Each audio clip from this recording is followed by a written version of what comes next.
you have to get comfortable with the boring. The boring really is how you become a billionaire. The boring is repeating things is how you make perfection out of it. Repeating things is how you become a master at it. Because even though men might act all tough, deep down inside, we all still want to be affirmed. We all still want to feel like we matter, like somebody values us. How many of you guys, when was the last time you guys got on your knees and actually praised God? Crickets. Because a lot of us, we have pride, and we don't want to submit ourselves to God because we think, oh, we can do it ourselves. We can use our own will. We can use our own willpower to resist pornography. And how does that work for you?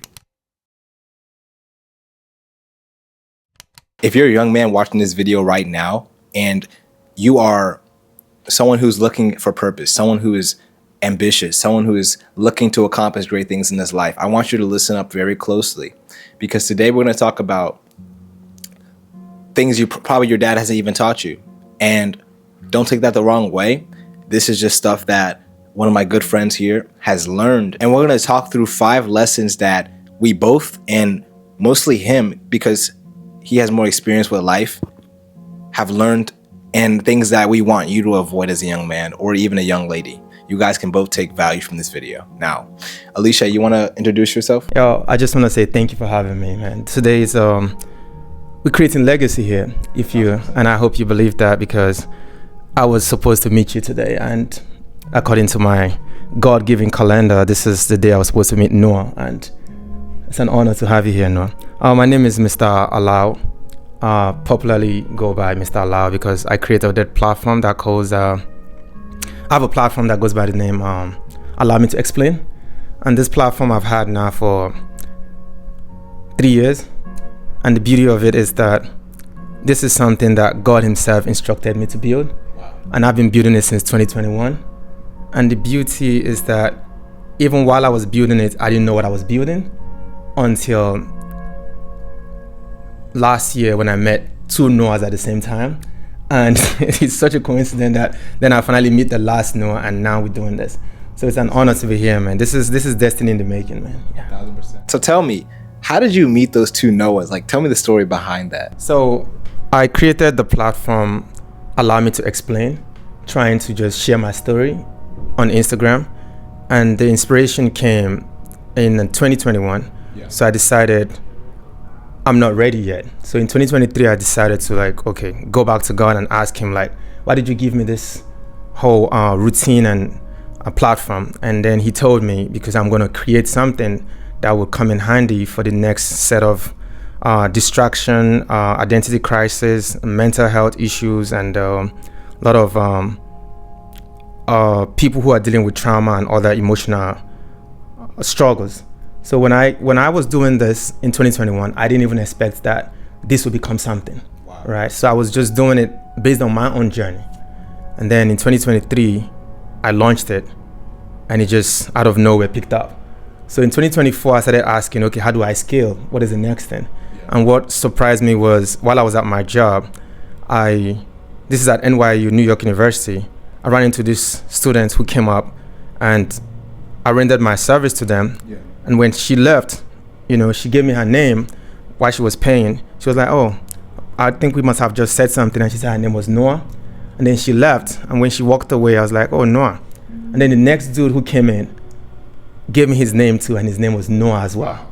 So that was when I went back home, I looked at the date, and it turned out that the same day last month was when God told me build the ark, that this is Noah's season right now, that Noah is coming. So, and here I got Noah. So that's how this whole thing started. Wow. I'm honored, and I'm grateful to God for using Alicia here to do wondrous things. And I'll link all the socials down below. You guys can check them out. He has some fire there. I'm sure you guys will find value from that. But it's these simple things that we do, like the simple acts of obedience. It shows that God is so intentional. From my own life, I didn't know why I was going to move out. I didn't know why I was going to New York, but God had a reason and a purpose for that. And in the exact place I'm staying, I happened to meet a destiny helper, and same from me to him, right? We're here to help each other. And I wouldn't have met this guy if I was disobedient and I had stayed home and I had done what my parents wanted me to do. And to those of you that God is calling you to do something, let this be a sign that he has everything covered. You may not know all the steps in his plan. The word says, your word is a lamp to my feet, a light to my path. He never said a headlight. He says a lamp to my feet, which gives you just enough light to see your next few steps. But if you are worried about, oh God, what about the next 10 steps? What about the next 30 steps? He's telling you to focus on the next 5. And once you do that, he'll give you the next 5. And after that, the next 5, and so on and so on. So Alicia, we're going to jump straight in.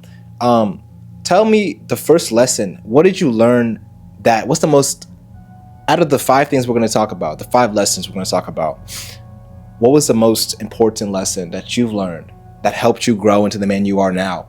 And what would you tell the young men watching this video, or even the young woman, right?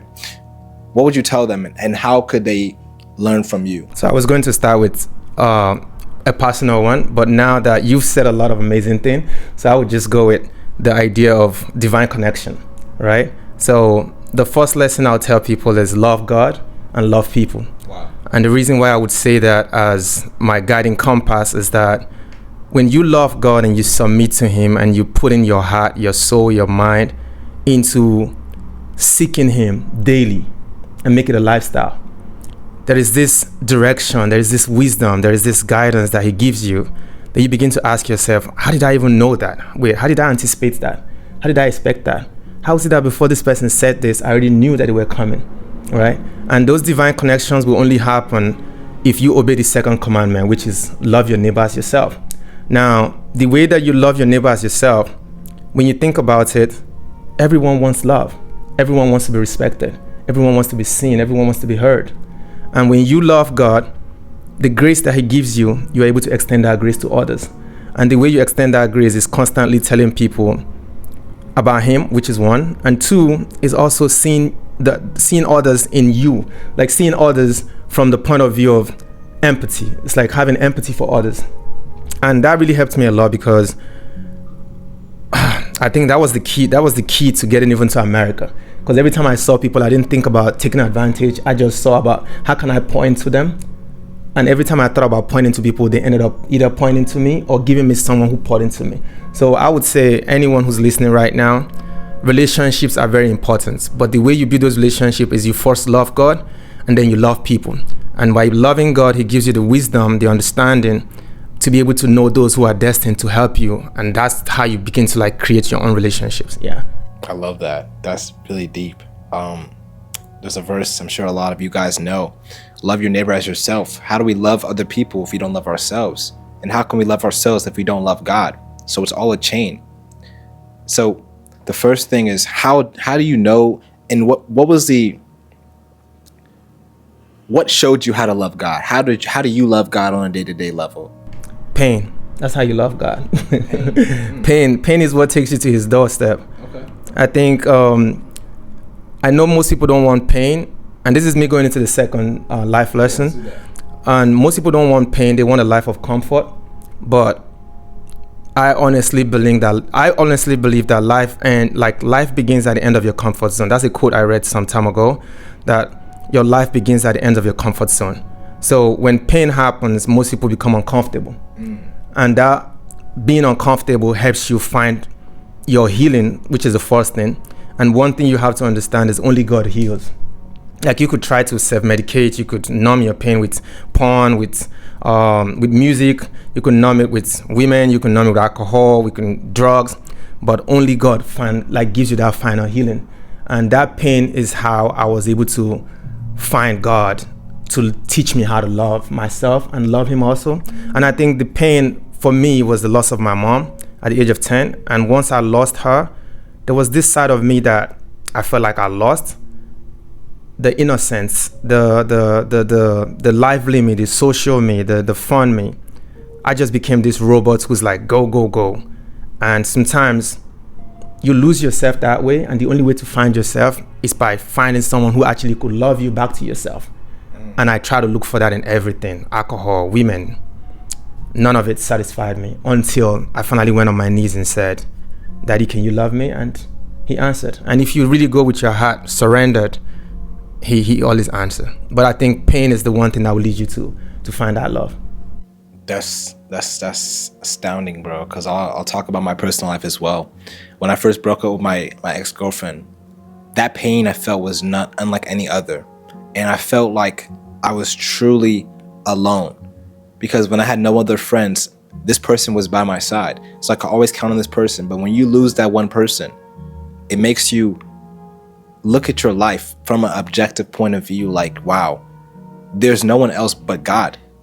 And I regret idolizing this person because I put this person above God, and I truly believe that's why the Lord allowed them to leave my life, right?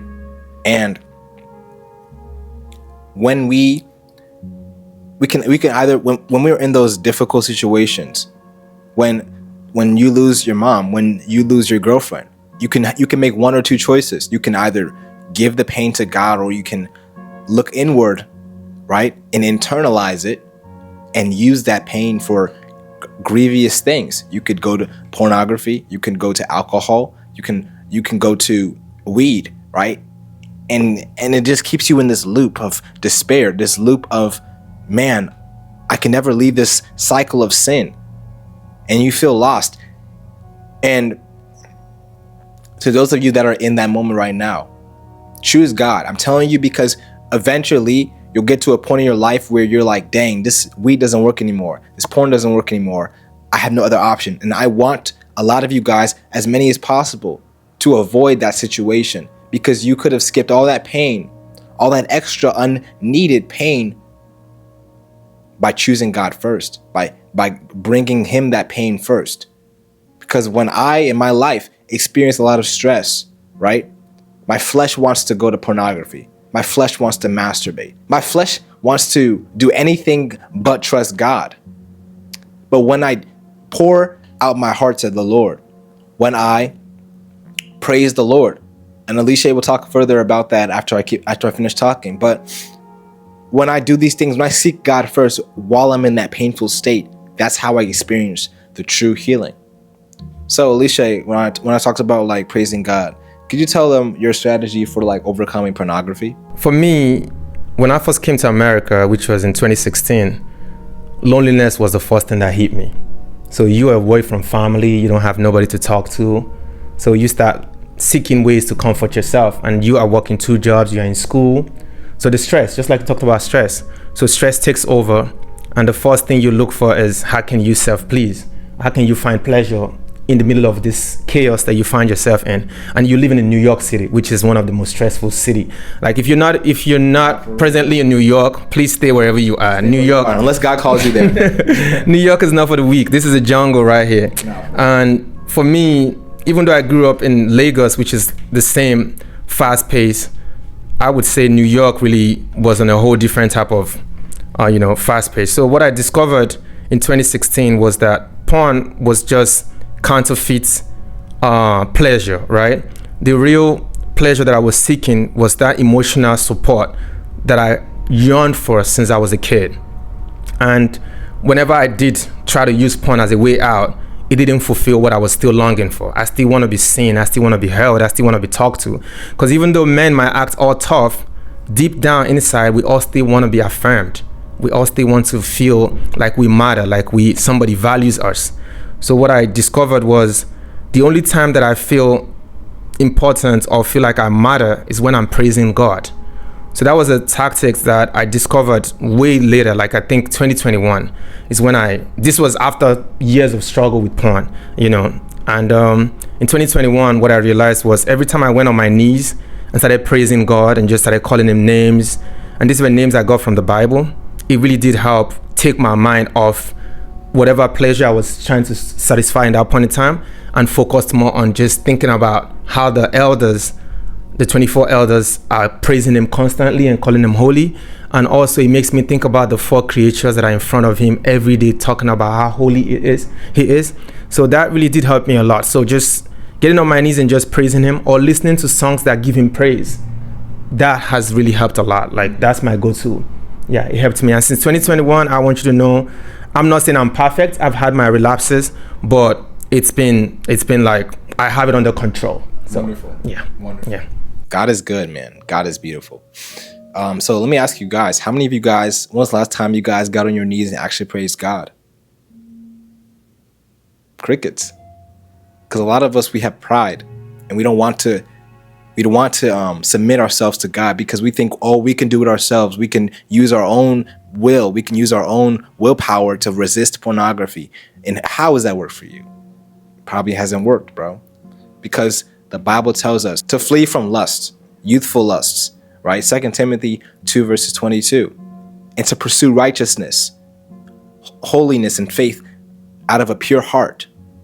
When we pursue righteousness, what is righteousness? Praising God, right? So you must humble yourself. My personal strategy for overcoming porn isn't actually praise. That's not what I was doing before, actually. But now that you mention it, bro, I'll definitely add that. But fasting and prayer, so important. A lot of us are not willing to let go of our plates. A lot of us are not willing to let go of food because food is an idol for us. We find comfort in food. But that is how we resist our flesh. The Bible tells us that this type of demon does not come out but by prayer and fasting. How can we destroy lust if we don't fast? If we don't deny ourselves? Because Jesus tells us if we don't deny ourselves, right, we can't be his disciples. So, how do you go about denying yourself? You touched up on it real fast. Fasting and prayer are a must. You have to fast. That's how you kill the flesh. When I talked about praise, for me, praise is how you fight the temptation when they come. Yeah. So, but when you fast, that's how you kill the flesh. So the desires, right? Yeah. So fasting is how you kill the flesh, but praise is how you fight the temptation when they come. So fasting is basically you telling yourself, I don't want to think about it at all. But after you break your fast, you're still going to come back to the regular, right? Yeah. And the temptation might come immediately. You've put some food in your belly. And when that temptation comes is when you key in your praise. And praise becomes like the way out. And the reason why I say this is that fasting, prayer, and also giving are three things that I feel like are needed. You want to fight pride, you pray. And the posture of your prayer, if you're humble enough to like kneel or bow or do whatever that makes you assume that you're humble to God, it kills pride. So prayer will kill pride. Giving, being generous and helping others will take away greed. 1,000%. Because people want, I want more. Everybody wants to exploit. But if you're able to give and you're generous and you continuously see the instruction you've been given, which is love others as you love yourself, giving will help you fight that greed. And then last but not the least is fasting. Fasting for me is how you fight against lust. And just like you said, I respect what you said a lot. Fasting is how you kill the flesh. And by killing the flesh, the desires for lust dies down. And if you continuously make that a habit and a lifestyle, before you know it, you don't even have the urges no more. And then the most important part is you have to have a daily routine. A daily routine keeps you grounded, it keeps you disciplined, it keeps you focused, which is something that I promote a lot on my platform. We'll talk more about that, but I don't want to start that yet. So Okay, let's do it. Yeah, dude, I'm telling you, fasting. You heard it. So it's not just me saying to fast, it's also him. And we are both people that have struggled with us, and we still struggle with temptation every single day, right? But I'll tell you guys one thing. You have to have a lifestyle of fasting. It's not about just fasting one time. That was my mistake. I'll tell you guys, right? I did this fast for 4 weeks. I think it was last year. I did that. It broke me free from lust. But then again, I got complacent and I was like, okay, I'm good. I don't need to fast anymore. Bam, I got smacked up a few months later because I was not fasting. And this is my own life. I'm sure some of you guys may have experienced this as well. So you must fast often. I'm not saying you fast every single day, right? If that's what God wants you to do it. But I'd say at least once a week, because this will keep you spiritually sharp. If you're not killing your flesh will rise above your spirit. One of my good friends, and I'm sure one of you guys have seen the episode I made with him as well. He talks about how when your flesh is above your spirit and you pass away, your spirit goes down as well as your flesh. But if your spirit is above your flesh and you pass away, your flesh goes down, but your spirit goes up to heaven. And that's a really good analogy, because when we keep our flesh above our spirit, we are more inclined to sin. We are more inclined to fall into lust and pornography. And a lot of you guys, you DM me asking me, how do I quit pornography? But you're not willing to fast. You're not willing to actually deny yourself. There is no perfect strategy. Yes, there are some things you can do to quit pornography, but the majority of it comes from killing off the root of it, which is your flesh, and desiring sexual immorality. So let's talk about the morning routine. Let's talk about how do you go about framing and building one? And let's say, how would an 18-year-old that's just getting out of high school, how would they build a morning routine for themselves? How would they find themselves through that routine? For when it comes to daily routine, the routine that I have now was given to me specifically at 2 a.m. in the year 2021. Okay. And I was deep asleep. And again, I don't know how God talks to you, but for me, most times it's my dreams. And sometimes it's just the scripture, and other times it's just thoughts. And those thoughts, I put them into pen and write them out, and then I read them back months after, and it makes sense. It might not make sense right then, but the daily routine was given to me deep in my sleep. And I put out my phone, and while I was looking at it, I didn't know what it was I was looking at. But at first, I was drinking beer during this time. This was 2021. I had my beer case on the floor, Heineken, I think. And the spirit just said, write this down. And I just wrote my daily routine right there. And this routine now became something that in 2024, God said, hey, release the routine. You've lived it, release it. And this routine, basically, it's 8 things you do daily, right? And these 8 things, again, these are things that I teach on my platform. And the way that I teach them is to make you understand that life is not just physical. Life is for spiritual. And when you understand that you are a spiritual being having a physical experience, once you get that at the back of your mind, then you understand that, okay, so I need to get my source straight from God first, and then I could implement it into the physical realm. So my routine is basically, you have to acknowledge God first. Once you acknowledge him, then you could break down what is this that you really want. But this is something that I really teach through my platform, Allow Me Transformation Mentorship. Beautiful. Yeah, y'all should definitely check that out. He showed me the routine and it was valuable. I know some of you guys would definitely benefit from that because it's so easy to consume. And I'm not trying to promote or anything like that, but I'm just telling you guys the sauce. Like, I'm giving you my honest opinion. It's valuable. And I'll definitely be implementing some of the stuff he talks about. So go check it out. Like I said, again, links below. All right, check it out. But what do you think is so important about a routine? Like, what differentiates a different person, a person with no routine and a person with a routine? A person with a routine, for me, just immediately has structure. And structure is needed because it's a guidance to, this is where we're going. Imagine someone gets a compass and they know fully well that this is the destination we're supposed to meet. And somebody else who's just walking around, they will probably miss the same spot over and over again without knowing this is where I'm going. With a routine, it's like a structure. You know, when I wake up, this is what I'm supposed to do at this day. Now, it might be a little bit boring for a lot of people because people don't want to have to deal with things over and over again. It's like you're repeating the same thing. But this is what I want to tell the younger men and women out there, is that you have to get comfortable with the boring. The boring really is how you become a billionaire. The boring is, repeating things is how you make perfection out of it. Repeating things is how you become a master at it. 100%. And routine is how you master whatever it is. So routine for me is needed if you know where you're going. And remember, the source is God first, and then you implement the rest of the steps. And the rest of the steps to me is more of, what do you want for yourself? Deep down inside of you, what is that thing that your heart tells you that this is what I want? This is what I want. Noah has discovered that he wants to help people fight against lust and porn addiction, right? And he has made it his life mission to figure that out. But how is he able to do this? Because he has found God first. So even though I might give you a routine, I want you to know the source is still God. But my routine basically just gives you structure. But the source is still God. So the first place I'll point you to is acknowledge God. And then the rest is more of, what do you want? And let's then tailor the routine towards what you want. Beautiful. Wow. And this is like you said, putting God first. You see, some of us, God is not Lord over our lives. Judas himself, he said teacher, he didn't say Lord when he betrayed Jesus Christ, because to Judas, he wasn't submitted to Christ. How many of us say we're Christian, say we follow Jesus, but we're not making him Lord over our lives. We want porn to be Lord over our lives, right? We want that TV show to be Lord over our lives. We want our parents to be Lord over our lives. But when God tells you to do something, are you going to obey? Are you going to nullify the voices of those that are distracting you, right? Maybe your friends, your friend group that you know these people are not your friends, but you want them around because you don't want to be alone. So it's important to structure your day.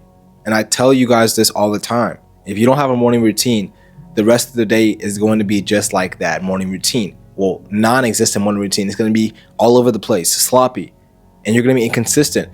It tells us, actually, not the Bible, but I read a quote that says this: show me your habits and I'll show you your future.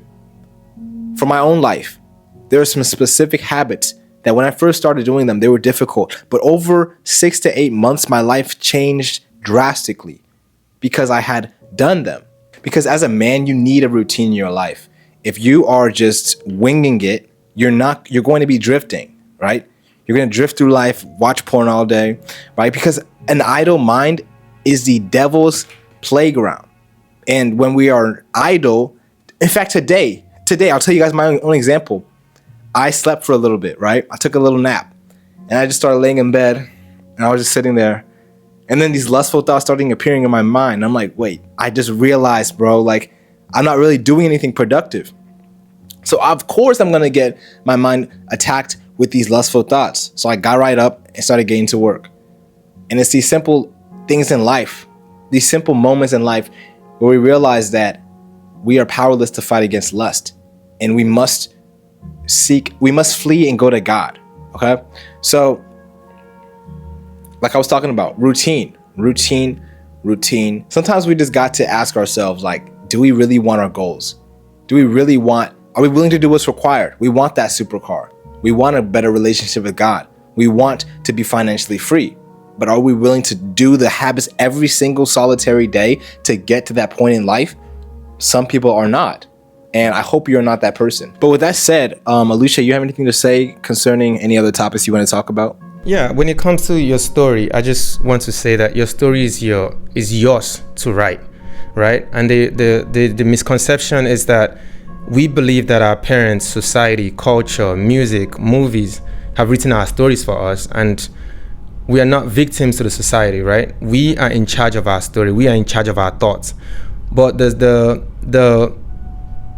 upbringing that most of us have had has conditioned us to think that others are responsible for our lives or our story. As kids or as children, when you come into this world, your two most precious assets or valuable assets are your mind and your heart, right?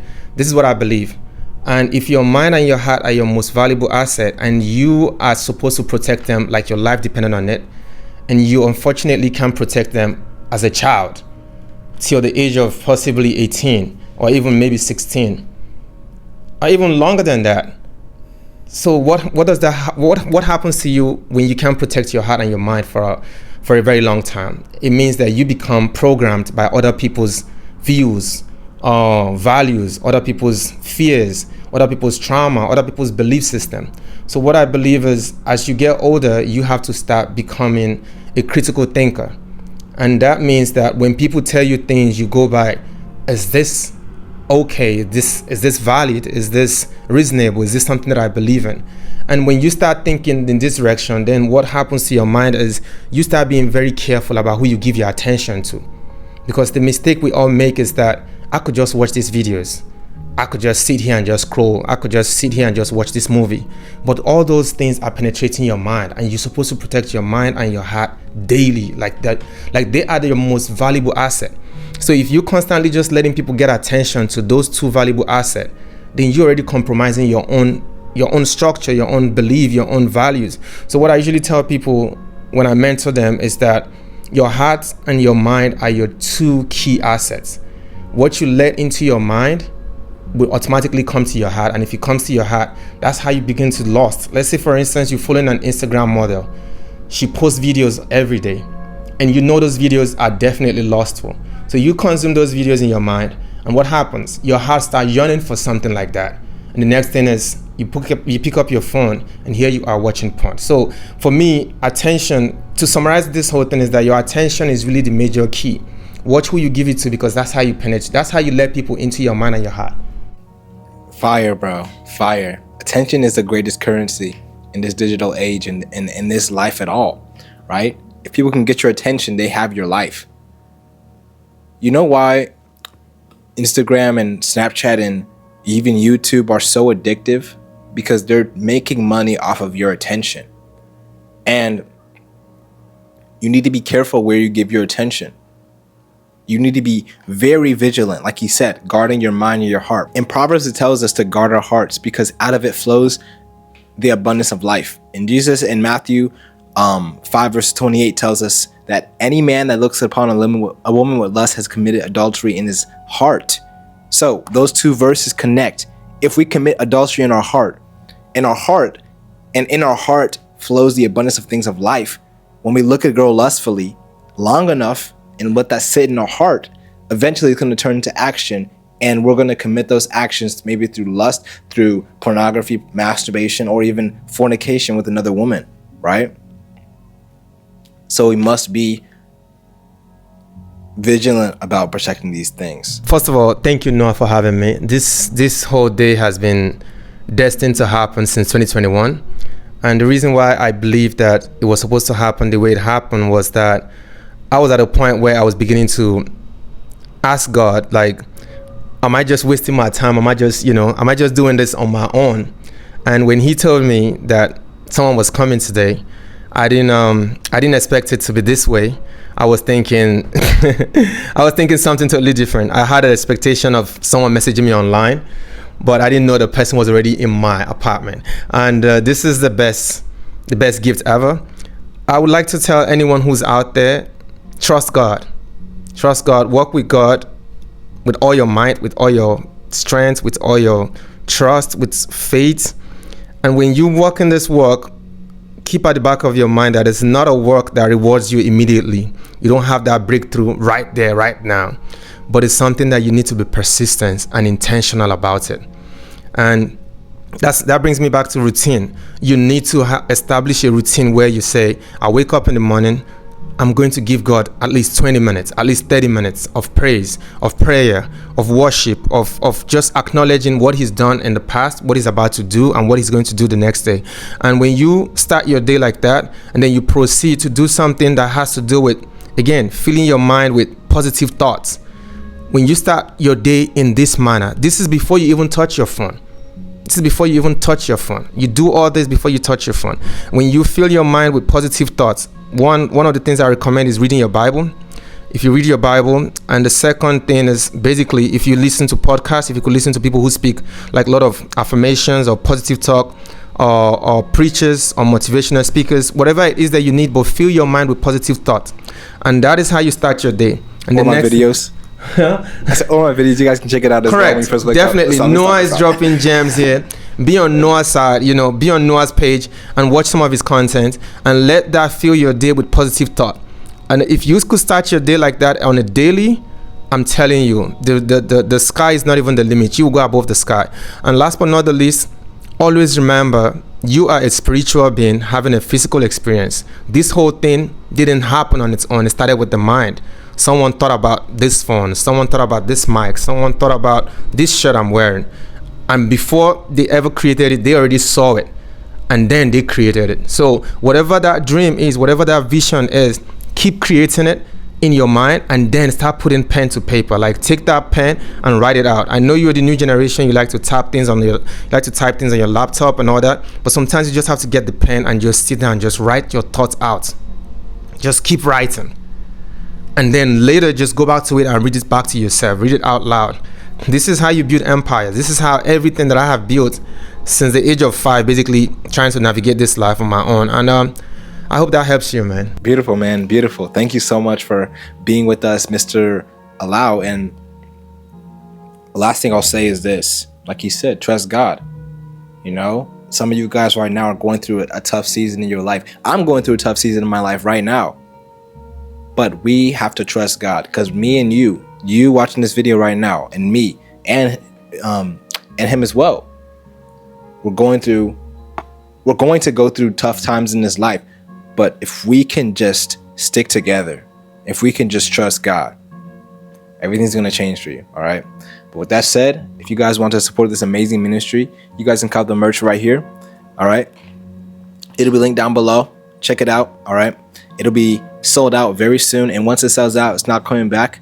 And also for Mr. Elisha, I want you guys to check out his content as well. It's going to be linked in the description. I'll link his Instagram link in the description. You guys can check it out and check out he's going to build you an amazing routine. And he's helped me already with my routine. So I know he'll help you as well. All right. But with that said, in a world full of problems, choose peace.